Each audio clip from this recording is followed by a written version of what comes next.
Hello दोस्तों, इस video में हम बात करने वाले हैं कि आप इलाहाबाद हाई कोर्ट समीक्षा अधिकारी, सहायक समीक्षा अधिकारी और कंप्यूटर असिस्टेंट के लिए टाइपिंग करें कि न करें, क्योंकि मेंस में आ गया है। और टाइपिंग करें तो कैसे करें। तो देखो, सबसे पहली बात मैं आपसे यही कहूँगा कि आपको टाइपिंग करनी है।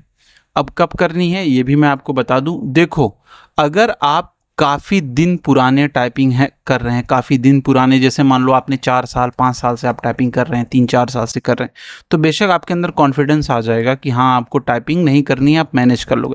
लेकिन अगर हाल ही में, मतलब पिछले कुछ दिन में, जैसे मान लो पिछले 1 साल के अंदर या 8 महीने के अंदर आपकी टाइपिंग स्पीड अच्छी हुई है, यानी क्योंकि मुझे उम्मीद है कि आप इलाहाबाद हाई कोर्ट की पहले से तैयारी कर रहे थे, तो जाहिर सी बात है कि आप टाइपिंग तो रेगुलर करते रहोगे। तो अगर आप जल्दी जल्दी वाले हैं, मतलब पिछले 1 साल 1.5 साल में आपकी टाइपिंग स्पीड बढ़ी है, और फिर अगर आप टाइपिंग छोड़ देंगे तो आप देखेंगे कि आपका प्री निकल जाएगा और मेंस के टाइम आप बैठ के रोएंगे। ये मैं आपको कागज़ पे लिख के दे सकता हूँ। क्योंकि अगर आप पुराने वाले हैं, मतलब बहुत पहले से कंप्यूटर से परिचित हैं, अच्छी टाइपिंग कर रहे हैं, तो कोई बात नहीं। परंतु अगर नए नए हैं ना, तो ये बात आप नोट डाउन कर लो। अगर 1.5 साल पुराने हैं आप, तो आपको टाइपिंग करनी है, बशर्ते उस फ्रिक्वेंसी में नहीं करनी है जिस फ्रिक्वेंसी में एग्ज़ाम में होनी रहती है। मतलब जैसे एग्ज़ाम के पहले आप टाइपिंग कर रहे थे, डेली डेली भी नहीं कर सकते हैं। तो अब देखो किस किस मौके पे कैसे कैसे क्या क्या टाइपिंग कर सकते हैं, उस बारे में हम बात करेंगे। पहली बात कि अगर आज आपकी स्पीड 40 के ऊपर है, लेकिन आप नए नए सीखे हैं, मतलब नई नई टाइपिंग की स्पीड इंप्रूवमेंट हुई है, तो आपको टाइपिंग करनी चाहिए थोड़ी थोड़ी। वजह क्या है? वजह इसकी साफ है कि आपकी टाइपिंग स्पीड हो सकता है वही रहे, पर आपकी एक्यूरेसी बहुत कंप्रोमाइज़ हो जाएगी। याद रखे रहना, एक्यूरेसी बहुत ज़्यादा कंप्रोमाइज़ हो जाएगी अगर आप टाइपिंग टेस्ट छोड़ देंगे। दूसरा जो सबसे बड़ा मुद्दा आता है कि टाइपिंग टेस्ट के साथ अगर आपकी टाइपिंग स्पीड स्लो है लेकिन आप बहुत पुराने हैं, तो आपको टेंशन लेने की ज़रूरत नहीं है, क्योंकि आपका स्पेलिंग मिस्टेक नहीं होगी और स्पीड जो है वो इम्प्रूवमेंट हो सकती है। अगला बात आता है कि भाई हम टाइपिंग करें तो कब करें। अब हम मेंस की तैयारी करें, प्रीलिम्स में देखें कि मेंस के कुछ कुछ चीज़ पढ़े। देखो, एक चीज़ तो याद रखो, यदि सिलेक्शन लेना है और थोड़ा सा सीरियस हो लाइफ में, तो आपको मेंस का जो है वो कंटेंट देखना पड़ेगा। मेंस कंटेंट देखना ही पड़ेगा। अगर बिना मेंस कंटेंट देखे आपका काम होने वाला नहीं है। अ, तो मेंस में कैसे कैसे पूछेगा। अच्छा हाँ, मेंस के लिए आपको ये बता दें कि यार हम, वैसे exam pass test dot com, mains में exam pass test dot com पे आओगे तो यहाँ पे आपको मेंस के लिए हर चीज़ बताई है। अब कैसे बताई है आप जाके देख लेना, ठीक है, यहाँ पे। एनीवेज, तो मेंस का मेरा यहाँ पे सेंस ये नहीं था कि आपको वो वाला बताना। अब मेंस का सेंस था कि टाइपिंग को एज ए मेंस कंसिडर कीजिए, और ये बड़ा भाग होने वाला है। और ये जान लीजिए, मेरे वीडियो को बहुत ज़्यादा व्यू मिलती नहीं है, 100 200 व्यू मिलती है। अगर आपके पास गया है तो आप कुछ चुनिंदा लोगों में शामिल हो गए हैं जो अपनी टाइपिंग छोड़कर नहीं बैठेंगे, ठीक है। तो मेंस के टाइम में वो लोग रोएंगे भाई, आप देख लेना। अगर आप टाइपिंग करते रहोगे तो आपको मेंस में टाइपिंग फ़ायदा मिलेगा, और उस दिन आप मुझे याद करोगे कि हाँ, मैंने क्या बात कही। क्योंकि देखो, बहुत से लोग फॉर्म नहीं भरेंगे, जिनका जेन्युइन इंग्लिश बहुत कमज़ोर है, तो वो अपना टाइम और अपना शक्ति यहाँ नहीं देंगे, क्योंकि उनके पास बहुत सारी परीक्षाएं जिनकी जेन्युइन इंग्लिश कमज़ोर है। लेकिन जो बीच वाले हैं, जिनकी इंग्लिश ठीक ठाक है, मतलब ये है कि मेहनत करेंगे तो किस्मत साथ दे दी, थोड़ा सा ये मेहनत की है, थोड़ा सा किस्मत साथ दे दी, तो हो सकता है कुछ हला भला हो जाए।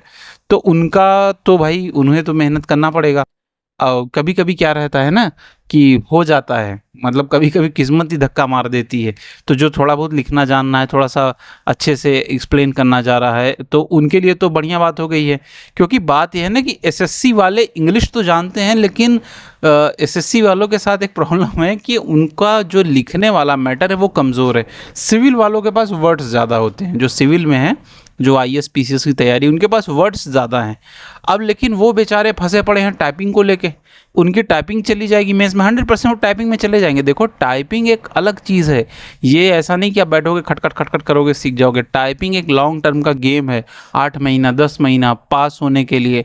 कहने को तो आ जाएंगे वीर बहादुर के हम 3 महीने में किए, लेकिन जो 3 महीने वाले हैं उनका भी कंप्यूटर से आमना सामना बराबर होता रहता है। उनकी जैसे किसी के घर पे कंप्यूटर है और वो कभी आमना सामना होता रहता रहता है, जैसे कुछ यूट्यूब देख लिए या कोई कोर्स देख लिए या कुछ इंटरटेनमेंट की चीज़ देख लिए किसी कुछ, उनका 3 महीने 2 महीने में सुपर टाइपिंग हो जाएगी।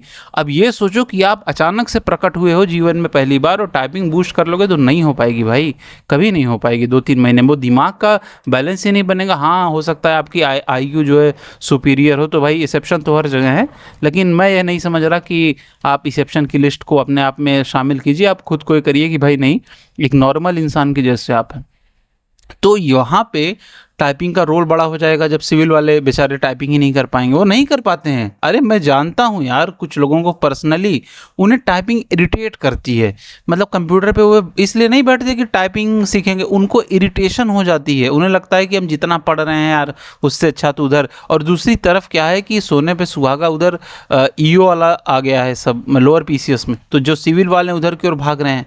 तो मिलाए जुलाए एक अजीब सी संभावनाएं बन रही हैं। और इसमें जो सबसे बड़ी चीज़ है टाइपिंग, उसको सब छोड़ रहा है। तो आप टाइपिंग को मेंटेन करे रहना, क्योंकि देखना मेंस में कट ऑफ जो है ना अनप्रेडिक्टेबल जाएगी। या तो बहुत ज़्यादा चली जाएगी कि आप देख के बेहोश हो जाओगे, या तो इतनी बुरी चली जाएगी कि आप फिर भी देख के बेहोश हो जाओगे। तो दोनों साइड से आपको तो जाना है। तो टाइपिंग आपको करनी है, टाइपिंग आपको करनी है, डेली डेली टाइपिंग आपको करनी है, ये बात आपको याद रखनी है। और अलग अलग कंडीशन, जैसे एकदम कमज़ोर हो तो डेली डेली कर लो। अगर मान लो कि नहीं यार आपको ठीक है, आप एकदम से भी टाइपिंग को अपना 20 मिनट 25 मिनट देना उचित नहीं समझते हो, तो आपको क्या करना है कि आपको 2 दिन में या 3 दिन में एक बार टाइपिंग टेस्ट देना है। 2 दिन में 3 दिन में उतना क्या रहेगा कि अभी आप ऐसे से 3 दिन में करते जाओ, दिमाग होल्ड किए रहेगा। और जब होल्ड किया रहेगा, आपकी बटन देखो, आँख का और कोऑर्डिनेशन ही तो होता है, आँख का, दिमाग का, हाथ का, टाइपिंग और कुछ नहीं है। तो जब आप इस तरीके से अपने दिमाग के साथ होल्ड किए जाओगे, तो वो टाइपिंग आपके साथ कैरी होती रहेगी। मतलब किसे ये नहीं तक खींच तान के किसी को, जैसे कुछ रिलेटिव नहीं होते, उनको खींच खींच के अपने पार्ट रिश्तेदारों में शामिल किया जाता है। अच्छे रहते हैं लेकिन वो आते नहीं है, पता नहीं क्या हो जाता है जब कोई फंक्शन पड़ता है। तो टाइपिंग हमारे वही रिलेटिव हैं कि हैं अच्छे, लेकिन ये बहुत और भी किस्म के हैं। तो इनको क्या करना है कि हमें बार बार खींचना है, बार बार आपको खींच के लाना है। और आपको 2-2 3-3 दिन पे टाइपिंग करनी है। अब चलो मैं बात करता हूँ डेली टाइपिंग किसका। तो देखो टाइपिंग क्या होती है ना, ये जो लोग थोड़ा कंप्यूटर वाले हैं या जिनका थोड़ा सा लगाव है, आप ये देखोगे कि टाइपिंग आपको कंसिस्टेंट बनाती है, आपको एकाग्र बनाती है। इसको एज ए साधना लो आप, कि हम एक योगा टाइप का करते हैं। 20 मिनट तक आप देखो पढ़ते होगे, थोड़ा बहुत दिमाग इधर उधर भागता होगा। तो टाइपिंग आपको एकाग्र बनाती है। इसके एकाग्र बनाने का फायदा का उठा सकते हो कि मान लो सपोज कि आप पढ़ रहे हो, आप थक गए हो शाम को 7 बजे या 6 बजे, जैसे क्या हैबिट बनाओ कि खाना खाने से पहले आपका जो टाइम निकाल ले रहे हो वहाँ पे आप टाइपिंग करो। तो खाना खाते हो आप 8-9 बजे, और अगर आप घर पे हो, आपको खाना बनाने की टेंशन नहीं है, या आप लाइब्रेरी से या पढ़ के दिन भर थक गए हो, तो आओ और आराम से इसको कम दिमाग खर्चा करके और एकाग्रता के साथ करो। तो ये आपका 20 मिनट बड़ा आपका कंसंट्रेट आपको करेगा, बड़ा आपका दिमाग गाढ़ा कर देगा। और यहाँ पर आपको बहुत ज़्यादा ही फ़ायदा मिलने वाला है कि आपका एक तरीके से ना ध्यान लगेगा। तो ऐसे ध्यान के रूप में लो, भले सुनने में आपको अटपटा सा लगे ना, लेकिन मैं जो कह रहा हूँ उसको करो और फिर कमेंट करना। मतलब 1 हफ्ता करके तब मुझे कमेंट करो कि मैं गलत कह रहा हूँ। तो 20-20 मिनट आप दे सकते हो डेली डेली, तो टाइपिंग स्पीड अच्छी होगी। क्योंकि ये जान लो कि टाइपिंग होगी 50 नंबर की मेंस में। 50 में 50 आप लेते आए ना, तो आप तो आधा तो ना, मतलब आपकी आधा नैया ऐसे ही पार हो गई है। तो 50 में 50 तो आपको लाना ही है। तो ये बात आपको याद रखनी है कि 50 में 50, 49, 48 वो आएगा कब, जब अभी से प्रैक्टिस करोगे। अब बात आती है कि प्रीलिम्स की तैयारी। तो देखो प्रीलिम्स की तैयारी ठीक है, वो जैसे चल रही है आप उसको वैसे करते रहो। मेंस को थोड़ा सा एडअप कर लो, और ज़्यादा फोकस तो ओवरऑल प्रीलिम्स पे ही करना है भाई। प्रीलिम्स में ज़्यादा से ज़्यादा क्वेश्चन प्रैक्टिस करो। क्वेश्चन प्रैक्टिस करने के लिए आप अपना MCQ वगैरह ट्राई कर सकते हो। मैंने MCQ बनाया है, काफ़ी MCQ है और अच्छे अच्छे क्वेश्चन हैं। चलो आपको दिखाते हैं। जब आप आ ही गए हैं इतना देर तक, तो कुछ आपको दिखा देते हैं MCQ प्रीलिम्स के लिए।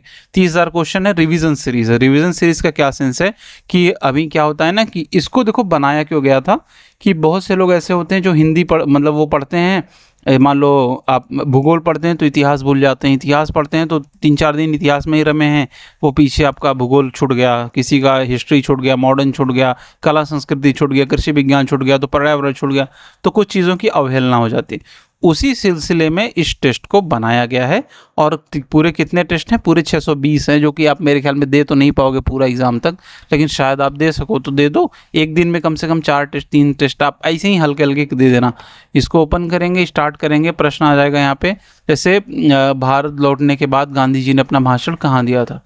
तो सिंपल है, BHU, इस पे क्लिक करेंगे, बनारस हिंदू विश्वविद्यालय, यहाँ पे आ गया। फिर इसको हम डबल टैप करेंगे तो इस तरह से आप ये रेगुलर प्रैक्टिस करते जाना exampasstest.com पर, ये आप रेगुलर प्रैक्टिस करते जाना।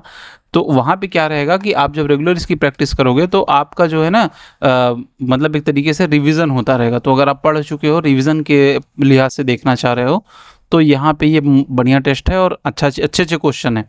और प्रीवियस ईयर के भी काफ़ी क्वेश्चन इसमें आपको मिलेंगे, ऑलमोस्ट सब मिलेंगे, काफ़ी क्या मैं कहूँ, ऑलमोस्ट सब मिलेंगे। कुछ कुछ छोटे होंगे, हो सकता है वो भी ऐड हो जाएंगे टाइम टू टाइम। और ये भी एक स्पेशल एल्गोरिदमिक सॉफ्टवेयर है, इसके बारे में मैं बाद में आपसे बात करूँगा। अभी हमारा पूरा फोकस टाइपिंग पे ही है। तो दोस्तों यही आपसे कहना है, आप examtypingtest.com पर आइए और आने के बाद यहाँ पर 127 नंबर सर्च कर दीजिए।